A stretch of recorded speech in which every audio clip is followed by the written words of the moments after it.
হলো নেইমার। আর এই random subscriber যদি একে ফুটবলে হারাতে পারে তাহলে আমি ওকে দেব $5,00,000 আমি এর সাথে, যার জন্য তোমরা সবাই এতক্ষণ অপেক্ষা করছিলে। বিশ্বের অন্যতম সেরা ফুটবল প্লেয়ার নেইমার, একজন ইন্টারন্যাশনাল ফুটবল সুপারস্টার, 28টা চ্যাম্পিয়নশিপের বিজেতা, একটা অলিম্পিক গোল্ড মেডেল, আর এছাড়াও ব্রাজিলের সর্বকালের সব থেকে বেশি গোলদাতা।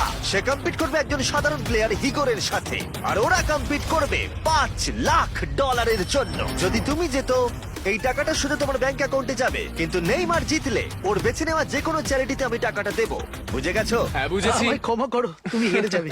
আরে নেইমার বলছে তুমি হেরে যাবে, তোমার কি এটাই মনে হয়? না, একদমই না। ঠিক আছে, নেইমার এটা থেকে ভয় পাবে না। ওয়াও ওয়াও, ঠিক আছে। প্রতিবারের মতোই এই গেমের নিয়ম খুবই সহজ। আমরা শুরু করব একটা পেনাল্টি শুট আউট দিয়ে। দুজনে স্কোর করলে আমরা 15 পা করে পিছিয়ে যাব। ততক্ষণ আমরা এটা করে যাব যতক্ষণ না একজন স্কোর করে আর একজন মিস করে দেয়। কে প্রথমে শুরু করবে? চলো। Rock paper scissor shoot. আমি আমি জিতে প্রথম। গেছি। তাহলে নেইমার প্রথমে। এতে পুরো চাপটা আমার উপরেই পড়বে। ইজি। ইজি।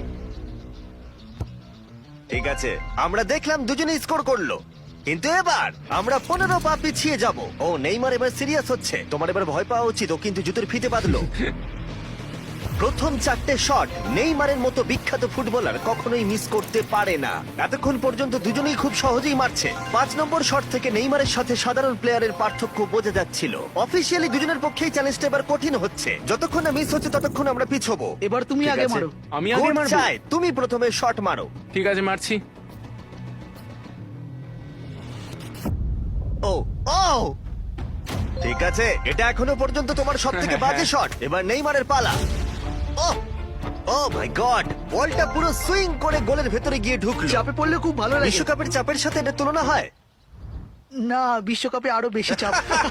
দাঁড়া দাঁড়া, তুমি শট মারার আগে তুমি $5,00,000 চেকটা ধরো। নিশ্চয়ই। তুমি এটা গোল করলে আর ও মিস করে দিলে এটা তোমার হয়ে যাবে। তুমি নেইমারকে হারাতে পারবে, ঠিক আছে? ভরসা রাখো। ঠিক আছে। ও না, নেইমারকে এটা গোল করতে হবে। যদি ও মিস করে তাহলে তুমি সুযোগ পাবে। মিস করো, মিস করো প্লিজ। দাঁড়াও ভাই, এদিকে একটু সরে এসো।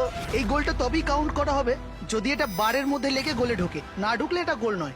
নেইমার এতটাই ভালো যে ও বলছে গোলটা তবেই কাউন্ট হবে যদি বলটা বারে লেগে গোলে ঢোকে।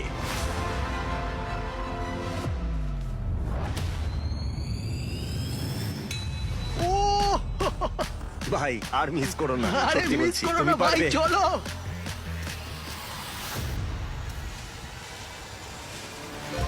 ঠিক আছে, ওর ভাগ্য ভালো যে নেইমার ওকে সুযোগ দিচ্ছে। ও নেইমার, ও অপেক্ষা করলো না।